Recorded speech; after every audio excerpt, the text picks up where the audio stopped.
तो इस एपिसोड की शुरुआत वहीं से होती है जहाँ से पिछले वाला एपिसोड खत्म हुआ था गाइस। सोर्योंग को बहुत ज़्यादा दर्द हो रहा था, वो चिल्ला रहा था। हवांग भी कहती सोर्योंग अपने आप को संभालो। तभी सोर्योंग कहता है मुझे बहुत ही ज़्यादा दर्द हो रहा है लेडी हवांग, ऐसा लग रहा है कि मेरा शरीर जल रहा है। ये टेक्निक बहुत ही ज़्यादा मुसीबत भरी है, लेकिन पेट्रियाज ने कहा था मुझे यहाँ से हिलना नहीं है। सच में ये बहुत ही ज़्यादा है गाइस। सोर्योंग उसे झेल भी नहीं पा रहा था और हवांग भी कहती है अब मुझे क्या करना चाहिए। तभी वहां पर आता है पेक्ट्रियाज और गेंद पेक्ट्रियाज। गेंद पेक्ट्रियाज कहता है आखिरकार इस गेंद टेक्निक में हो क्या रहा है, इस जगह पर तुम कर क्या रहे हो। तभी वो भी कहती है गेंद फादर यहाँ पर थोड़ा सा पॉइजन इस सेंटीपीड का इसके अंदर चला गया है। तभी सोर्योंग कहता है नीचे गिरता हुआ प्लीज मुझे बचाओ। तो वो भी कहते हैं गेंद पेक्ट्रियाज भी अपने होश में रहना, वरना तुम बेहोश हो गए तो मर भी सकते हो। तभी वो अपने मुंह से गाइस खून निकाल देता है और उसका हाथ नीचे गिर चुका था। धीरे-धीरे वो बेहोश होने लगता है और हमें दिखाया जाता है सोर्योंग को जो अपने इनर कॉन्शियसनेस में था। वहाँ पर उसके सामने थी नोवा और उन दोनों का एक दूसरे के साथ बॉन्ड बन जाता है। तभी हमें दिखाया जाता है हवांग को जो कहती है ग्रैंडफादर देखो अब वो जाग रहा है, और हमें दिखाया जाता है सोर्योंग को जो कहता है उठते ही ग्रैंडफादर हो लेडी हवांग। तभी हवांग कहती है तुम ठीक तो हो ना। तो वो कहता है ये जगह कौन सी है। तभी गेंद पेट्रियाज कहता है मैंने अपनी इनर क्यूआई की मदद से तुम्हें जगाया है, वरना बहुत ही ज्यादा मुसीबत हो सकती थी। तुम समझ गए। तो वो भी अपने मन में सोचता है सच में 5 बॉडी पॉइजनस आर्ट हो बहुत ही ज्यादा मुसीबत बड़ी है, अब मैं इसे सीखने वाला हूँ। तभी वो कहता है नोवा के कान में वो पदार्थ गिर गया था उसका क्या हुआ। तो वो भी कहती है मैंने उसका कान धो दिया। तभी वो अपना मुंह फेरती हुई कहती है मुझे लगा कि तुम मेरे बारे में कुछ कहोगे, लेकिन तुमने उठते ही नोवा का नाम लेना स्टार्ट कर दिया। मैं ही बेवकूफ हूँ जिसे कि तुम्हारी चिंता हो रही थी। तो सूर्योंग भी अपने मन में सोचता है ओ अब मैंने बहुत बड़ी गलती कर दी। और तभी सूर्योंग कहता है आह मेरा सिर।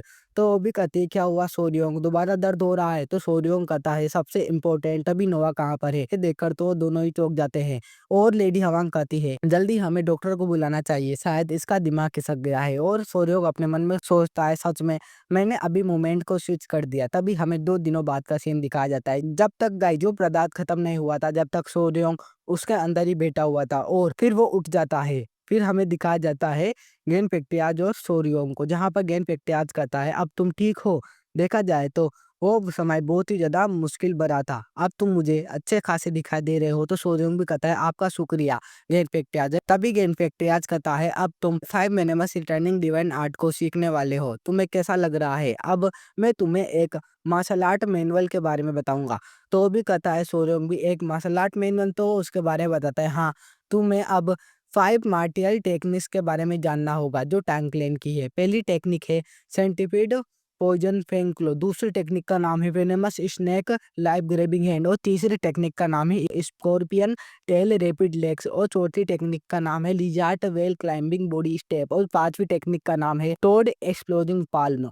इसी के साथ ही सारी के सारी टेक्निक्स बहुत ही ज्यादा स्ट्रॉन्ग है जिसे तुम बॉडी के अलग अलग पार्ट्स में कल्टीवेट कर सकते हो। समझ गए। तो ये सुनकर तो सोनोंग भी कहता है ये तो बहुत ही ज्यादा अमेजिंग है। तभी वो कहता है देखा जाए तो ये हमारी क्लेम की टेक्निक्स नहीं है। तो वो भी कहता है आपका मतलब क्या है। तो वो कहता है तुम तो बहुत ही ज्यादा शार्प हो, तुमने नोटिस कर लिया। ओरिजिनली कहे तो ये कई और की टेक्निक है, तुम क्या इसके बारे में जानना चाहते हो कि ये क्या है। तो सोर्योंग भी कहता है हाँ बताइए। तो वो कहता है यह टेक्निक्स है 5 पॉइजनस सेक्ट की। वहां पर पहले एक कांड हो चुका था, ये बात है 200 साल पहले की, जहां 5 पॉइजनस सेक्ट का एक यंग मास्टर था और साउथर्न बारबेनियन बीस्ट पैलेस की एक यंग लेडी थी। उन दोनों के बीच में प्यार हुआ और वो दोनों ही भाग गए, लेकिन उनकी वजह से हमारे बीच वॉर स्टार्ट हो गई। तभी वो थोड़े सेल्फिश बन गए और उन्होंने हमारी मार्शल आर्ट को रिवील कर दिया हर जगह, और उन दोनों को मिलाकर एक special 5 poison returning divine art बनाए जिसे कि तुम सीख रहे हो। और उन दोनों जगह की उन्होंने जब टेक्निक्स को रिवील किया था तो वो उन दोनों के ही दुश्मन बन चुके थे, इसलिए उन्होंने उन्हें मार दिया। और अभी उनकी अलग अलग टेक्निक्स है जिसे कि वो कल्टीवेट करते हैं, लेकिन तुम्हारे पास उन दोनों का ही एक मिक्सचर है। पहले इस 5 रिटर्निंग पोइजनस डिवाइन आर्ट को फैसला नहीं कर पाए थे कि किसे देना है, लेकिन इस बार हमारा फैसला होने वाला है जल्दी, क्योंकि ये एक एक्स्ट्रा ऑर्डिनरी आर्ट है और इसे सीखने के लिए बॉडी में पॉइजन को कल्टीवेट करना होगा। इसलिए ये आर्ट आई हमारे टंग क्लेन के पास, तुम समझे। तो वो भी अपने मन में सोचता है सच में ये तो असाधारण है। तभी वो कहता है थैंक यू गेन फैक्ट्री, आज मैं हमेशा आपका आभारी रहूंगा। तभी वो कहता है तो अब तुम्हारे बीच एक बॉन्ड बन चुका है। अब तुम्हारी कल्टीवेशन की जर्नी स्टार्ट होने वाली है। तो सोनयोंग भी कहता है हाँ, अब पहला स्टेप है 5 महीने बस रिटर्निंग डिवाइन आर्ट को सीखने का। तभी वो कहता है बाहर निकलता हुआ, सच में बहुत दिन हो चुके हैं सूर्य की रोशनी को देखते हुए, अब मैं जिंदा महसूस कर रहा हूँ। तभी बात आती है नोवा उसके पास और वो बहुत ही ज्यादा खुश थी। तो सोर्योंग भी कहता है तुम्हें देखकर मुझे अच्छा लगा। तभी वो देख रही थी उसके फादर को और सोर्योंग था उसका फादर। तो वो भी कहता है ठीक है तुम इतना इमोशनल मत हो, देखो मैं एकदम ठीक हूँ। तभी वो एकदम से उसके कपड़ों के अंदर जाती है और इधर उधर जाने लगती है, घूमने लगती है और क्या है बॉडी को देख रही थी। तो सोर्योंग अपने मन में सोचता है अगर ये मेरे कपड़ों के ऊपर चले तो ज्यादा अच्छा लगेगा।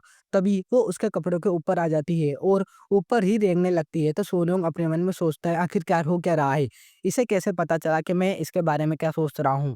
लेकिन देखा जाए तो ये इम्पॉसिबल है, ज़रूर ये मेरी कोई गलतफ़हमी होगी क्योंकि ये एक जानवर है इसलिए ये नहीं कर सकती। और गाइज़ सोर्योंग ने इसे जानवर कहा था इसलिए उसे गुस्सा आ चुका था और वो सोर्योंग के ऊपर ही गुस्सा करने लगती है। ये देखकर तो सोर्योंग अपने मन में सोचता है सच में मुझे यकीन नहीं हो रहा, आखिरकार इसने ये कैसे सुना, इसने मेरे मन की बातें कैसे समझी। देखा जाए तो मुझे ट्राई करना चाहिए। और वो कहता है नोआ मेरे सर के ऊपर बैठो और वो उसके सर के ऊपर बैठ भी जाती है।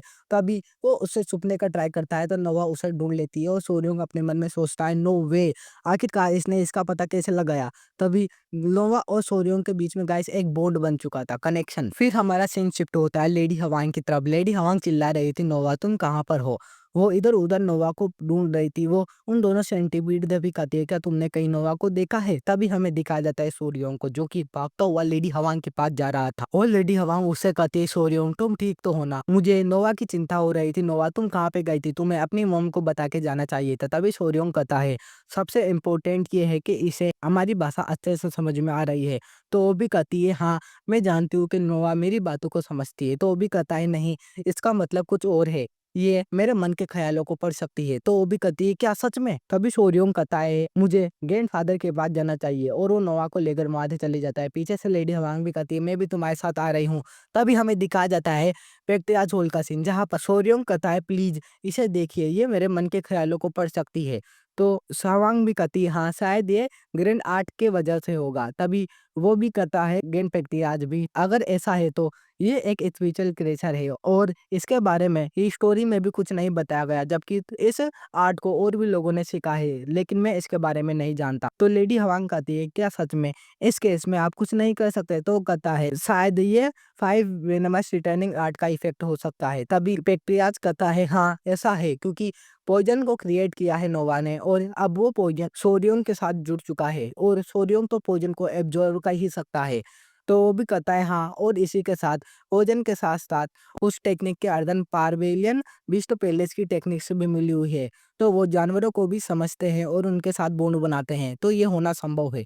तभी गेन पेक्ट्रियाज कहता है हाँ अगर देखा जाए तो ये इम्पॉसिबल चीज है लेकिन सोडियम ने इसे इम्पॉसिबल कर दिया। तभी वो भी कहता है गेन पेक्ट्रियाज भी अब ये रिवील हो चुका है कि ये बहुत बड़ा सीक्रेट है, इसके बारे में किसी और को पता नहीं लगना चाहिए।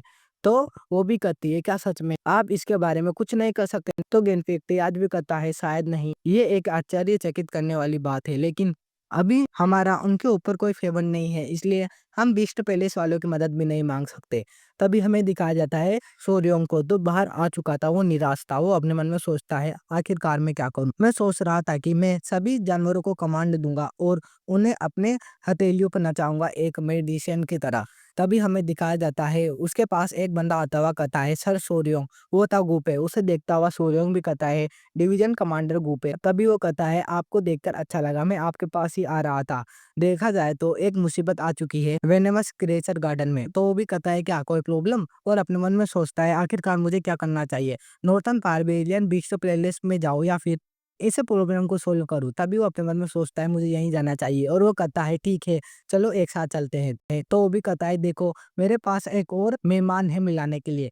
तभी सोर्योंग भी उसे देखता हुआ कहता है ये कौन है। तो वो थी गाइस इन जो उससे कहती है बिग मसल सोर्योंग, मैंने आपको बहुत ज्यादा मिस किया। तभी सोर्योंग को दिखा जाता है जो कहता है सच में मुझे यकीन नहीं हुआ था कि ये भी यहाँ होगी और अब मैं इसे अपने साथ वेनेमस क्रिएचर गार्डन में लेके जा रहा हूँ। तभी वो पूछता है गोपे से ये यहाँ पर क्यों है। तो वो कहता है ये अपने इलाज के लिए यहाँ पर आई है। तभी वो कहती है बिग ब्रदर सोरियोंग आप यहाँ पर कुछ दिनों पहले ही आ गए थे, तो आप मुझसे मिलने क्यों नहीं आए? तो वो भी कहता है, मैं एक मुसीबत में पड़ चुका था इसलिए मैं तुमसे मिल नहीं पाया। तुम ज़रूर बोर हुई होगी ना? तो वो भी कहती है, नहीं मैं बिल्कुल भी बोर नहीं हुई क्योंकि मेरे पास देखो खेलने के लिए एक साथी है क्लिकी। तो वो भी कहता है क्लिकी और वो देखता है तो वो था गाइस एक स्पिरिट बीटल। वो सोरियोंग को देखकर डर जाता है और वो सोरियोंग उसके बारे में बताने लगता है। इसका नाम क्लिकी इसलिए बड़ा क्योंकि इसे कहीं भी फेंकते हैं तो एक क्लिक की आवाज़ आती है और ये बच्चों को बहुत ज़्यादा खेलने में पसंद है। तभी गूपे भी कहता है हाँ और ये एक स्नैपिंग बीटल लग रहा है। तो वो भी मुँह फुलाती हुई कहती है ये है क्लिकी ना कि कोई स्नैपिंग बीटल। सोरियोंग उसे देखता हुआ अपने मन में सोचता है सच में ये इसे क्लिकी खेल रही है। देखा जाए तो मैं जब छोटा था तो मैं भी इसके साथ बहुत ही ज़्यादा खेलता था और ये मेरी जर्नी की पहली शुरुआत थी जब मैंने जानवरों के बारे में सीखना जारी किया। और वो उससे कहता है, "ये बग तुम्हारा है ना यिंग?" तो वो भी कहती है, "हाँ, और मैंने इसका नाम क्लिकी रखा है।" तभी वो कहता है, "सच में? ये तो मेरा ही एक छोटा वर्ज़न है, तो क्या मुझे इसे कुछ सिखाना चाहिए?" और वो उसे उठा लेता है गोदी में और कहता है, "अब तुम चलो अपने बिग ब्रदर के पास, मैं तुम्हें जानवर और क्रिएचर और पॉइज़न्स के बारे में थोड़ा बहुत बताऊँगा।" ये देख रहा था पीछे से गूपे और हमें दिखाया जाता है वेनमस क्रिएचर गार्डन का सीन, जहाँ पर वो तीनों के तीनों आ चुके थे और वो देखता है एक स्नेक और कहता है, "इसकी ब्रीडिंग क्यों नहीं करवाई गई?" तो वो भी कहता है, "अभी इसका 15 मंथ चल रहा है।" तभी वो कहता है, "ठीक है, कोई प्रॉब्लम नहीं है।" और ऐसे ही वो बातें कर रहे थे, तभी वो बताने लगता है, जो वो प्रॉब्लम है वो है झिंगुरों को लेकर। हम उनकी ब्रीडिंग ही नहीं करवा पा रहे, इसलिए उनकी संख्या इंक्रीज़ नहीं हो रही। अब हम दूसरे जानवरों को क्या खिलाएँगे? तो वो भी कहता है, "क्या झिंगूर?" और वो अपने मन में सोचता है, देखा जाए तो ये पहले मैंने भी प्रॉब्लम फेस की थी। मैं इसके बारे में क्या करूँ? मैं इसके बारे में ज़्यादा नहीं जानता। आखिरकार मेरे पास वो नहीं रहे तो मैं और जानवरों को क्या खिलाऊँगा? तभी हमें दिखाया जाता है इं को तो चिल्ला रही थी। उसके पास जाता है सोर्योंग और उससे पूछता है आखिरकार क्या गलत हुआ? तो वो कहती है, इससे बदबू आ रही है, आखिरकार इतनी गंदी बदबू मेरे हाथ से क्यों आ रही है? तो वो भी उसे देखता है और अपने मन में सोचता है, शायद ये वो है। सोर्योंग बताता है इसके अंदर इतनी गंदी बदबू आती है कि दूसरे जानवर इनसे डर के भाग जाते हैं क्योंकि इनका शरीर ऐसे पदार्थ को छोड़ता है लेकिन ये क्लीकी की तरह ही दिखते हैं इसलिए इन्हें पहचानना मुश्किल होता है। तभी वो कहता है ये क्लीकी नहीं है ये कोई और बीटल है समझी। तो अभी कहती है यस ब्रदर और वो कहता है तो ठीक है एंगी अब तुम्हारे दोनों दोस्तों को थोड़े समय के लिए मैं अपने पास रख रहा हूँ। और वो कहता है देखो अब हमारी प्रॉब्लम इन्हीं की वजह से सॉल्व हो चुकी है बीटल्स की। हम इन दोनों को ही हमारे भोजन गार्डन में रखेंगे। अभी हम अपने भोजन क्रिएचर्स को कीड़े खिला रहे हैं लेकिन हम उनकी जगह इन बीटल्स को दे देंगे और ये आराम से अपनी ब्रीडिंग करके और भी ज़्यादा जनसंख्या को बढ़ा सकते हैं। देखा जाए तो ये परफेक्ट टाइमिंग है। जब हमारी प्रॉब्लम सॉल्व हो चुकी है तभी वो कहता है तो अब हमें कोई ऐसा बंदा चाहिए जो इन झिंगोरों के बारे में जानकारी रखता हो। तो वो भी कहता है हाँ, सर सोरियो हमें उस बंदे को ढूँढना होगा। तभी वो उसके बारे में सोच रहे थे। तभी वो एक और जगह जाते हैं, सोर्योंग कहता है ब्रीडिंग की प्रॉब्लम मुझे दिखाओ। तो हमें दिखाया जाता है वहाँ पर जितने भी गाइस झिंगूर थे उनके पेट टूटे हुए थे। वो भी उन्हें देखता हुआ कहता है ये हो क्या रहा है? ये अपना ही नरसंहार कर रहे हैं। तो गूपे भी करता है मैं इन्हें खाना देता हूँ। तो ये नरसंहार कैसे कर सकते हैं? एक दूसरे को ये खा ही नहीं सकते। तो सोर्योंग भी कहता है इसमें तुम्हारी गलती नहीं है। मैंने भी ये प्रॉब्लम फेस की हुई है। अभी मुझे क्या करना चाहिए? ये बहुत बड़ी समस्या है। मुझे सच में एक ऐसे बंदे की आवश्यकता है जो कि झिंगूरों के बारे में जानकारी रखता हो। तभी हमें दिखाया जाता है उनके पास एक बंदा आता हुआ कहता है शायद मैं एक ऐसे बंदे को जानता हूँ जो कि झिंगूरों के बारे में जानकारी रखता है। तो वो भी कहता है गूपे भी हवा ग्योंग तुम यहाँ पर।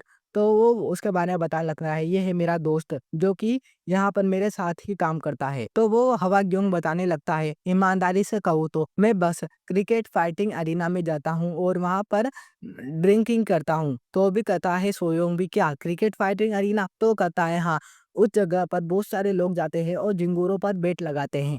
वहाँ पर बहुत ही ज़्यादा स्ट्रॉन्ग झिंगूरों को पाला जाता है। वो एक गैम्बलिंग की जगह है लेकिन वहाँ पर एक ऐसा मास्टर भी है जो कि झिंगूरों को पालता है। उसके बारे में बहुत कम लोग ही जानते हैं लेकिन वो बहुत ही ज़्यादा पावरफुल झिंगूरों को वहाँ से बाहर निकालता है। और गाइस हमें एक लड़की को दिखाया जाता है। शायद हो सकता है कि ये सोर्योंग की नेक्स्ट वाइफ बने। ओके, अब हमारा ये एपिसोड यहीं पर ही एंड हो जाता है। Bye bye.